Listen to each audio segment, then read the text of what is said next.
Chapter 6. Where are you headed today? Logan's grandmother caught him in the process of trying to slip out quietly. Going into town. Probably won't be back till morning. Morning. His grandmother's eyebrows rose to her curly white hairline. What's got you in town until morning? A new lady friend? Or a gentleman friend? You know it doesn't matter to me, as long as you're happy, dear, She said with a smile as she patted him on the arm and scooted past him into the kitchen. It would have been easier to confess that he was meeting someone in town instead of explaining that he was going on a ghost stakeout with the new owner of the pumpkin spice, whom he'd been having a very hard time not thinking about all weekend. He'd made it to the shop Saturday and Sunday, happy to have his usual coffee fix back in place. It had nothing to do with catching a glimpse of Jeannie behind the counter, beaming at each customer as she rang up their orders, or the fact that she'd looked totally in her element even when every other townsperson wanted her whole life story and current business plan for the cafe, or the fact that her rotation of fall sweaters hugged her curves in very distracting ways. He was just a man who liked coffee. The reopening had a big turnout as expected, and Jeannie didn't have more than a word or two to spare for him both days, but she did manage to tell him that she slept much better with the earplugs, which was good because the sooner she went back to sleeping at night, the sooner he was off the hook for helping her, which is what he definitely wanted.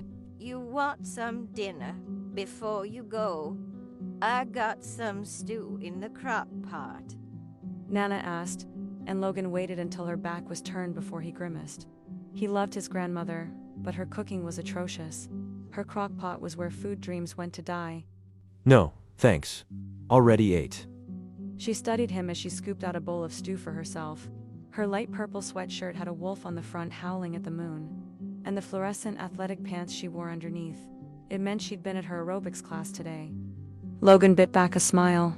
His Nana had more energy than most 30-year-olds he knew. So, you gonna tell me what you're up to? Or you don't tell your grandmother things anymore? She took a mouthful of stew and scowled, dropping the spoon back into the bowl. Something went wrong with that batch. Logan huffed a laugh as his grandmother pulled a carton of ice cream out of the fridge instead. There's not much to tell. He leaned against the doorframe of the kitchen and the wood groaned. The old farmhouse was nearly 150 years old. There weren't many parts of it that didn't groan and creak like an old man's joints. He liked it that way. There was history in this house. It was worn like a perfect pair of old jeans. You know I'm a cool grandma. One-night stands, friends with benefits, picking girls up at the bar. Nothing shocks me. She took a big spoonful of ice cream and smiled. That's much better. Logan stepped into the kitchen and laid a kiss on her cheek. I know, Nana. You're very cool. It's just something Pete wrangled me into. That man is nuttier than a squirrel in spring. Logan laughed. He sure is. I'll see you in the morning. The sun had already set, and he'd promised Jeannie he'd be there by 8. Well, I'm always here if you need to talk. My little Loganberry pie. He never knew what the hell a Loganberry was, but his Nana had been calling him that as long as he could remember. At this point in his life, she was the only mother he knew. His own mother had slowly faded from his memory.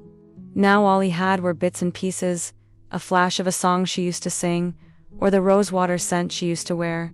But Nana had always been there for him. He stooped down and gave her a hug, pressing a kiss to the top of her head. If anything worth mentioning happens, you'll be the first to know. She smiled. That's all I ask. He was greeted by the only ladies he ever understood as soon as he stepped outside. His little flock of silky chickens were his pride and joy. He tossed them some leftover corn from his dinner as he walked to his truck, enjoying their contented clucks and coos. Chickens he could do. Chickens made sense. Chickens didn't pretend they loved you until you proposed in front of the whole damn town at the annual Christmas tree lighting and then suddenly changed their mind. Logan's body went cold and then hot at the memory. It wasn't just the devastation of losing Lucy or the absolute confusion at her answer. It was the utter humiliation of having it happen in front of everyone he ever knew, and then the damn pity in everyone's eyes afterward. It was bad enough growing up as the town orphan, adding pathetic, lonely man to his resume was a real kick in the nuts. Nearly a year later, and he still wasn't over it. Not Lucy. Lucy, he was over. They never made sense anyway. They'd met while she was on some kind of girls' weekend. She'd caught his eye at Max, which wasn't hard since she was the prettiest girl in there, and the only one he hadn't known since childhood. Her girls' weekend turned into a hot and heavy weekend for the two of them, and Logan thought that'd be it. But she kept coming back to visit, and he took time away from the farm to go see her in Boston. For a while he thought maybe it could work. But in the end, Lucy wanted him to be something he wasn't. As it turned out, Dream Harbor was fun for a mini vacation, but not somewhere she wanted to stay. She didn't like small-town life. She hated the farm, thought it was too smelly, too dirty, too old. He should have seen her answer coming from a mile away. But she'd said she loved him, and he believed her, idiot that he was. He knew a small, quiet proposal wouldn't have suited her. Lucy liked big and bold, loud and flashy. Everything Logan wasn't. Another giant red flag he dutifully ignored until it was too late. And so there he stood, on the town's biggest night, in front of the giant tree in the middle of the town square. He'd planned it all out with Mayor Kelly. Right after the countdown, Logan would drop to his knee in front of everyone and propose. The scene ran through his mind in horror movie slow motion. As he walked down the dusty drive to his truck, he had dropped to his knee, pulled out the ring, and the entire crowd went eerily quiet. Should have noticed the alarmed look on Lucy's face. It wasn't the look of a woman about to say yes. It was the look of a woman ready to flee. And that's just what she did. He barely had the words, "Will you marry me?" out of his mouth before she was shaking her head and running from the square, leaving Logan to face the stunned crowd. She was on the first commuter train to Back Bay the next morning. His stomach clenched at the memory. Good, he thought. Hold on to that feeling. Because that was exactly what would happen again if he got involved with Jeannie. The town was already obsessed with her being here. 1, because she was new.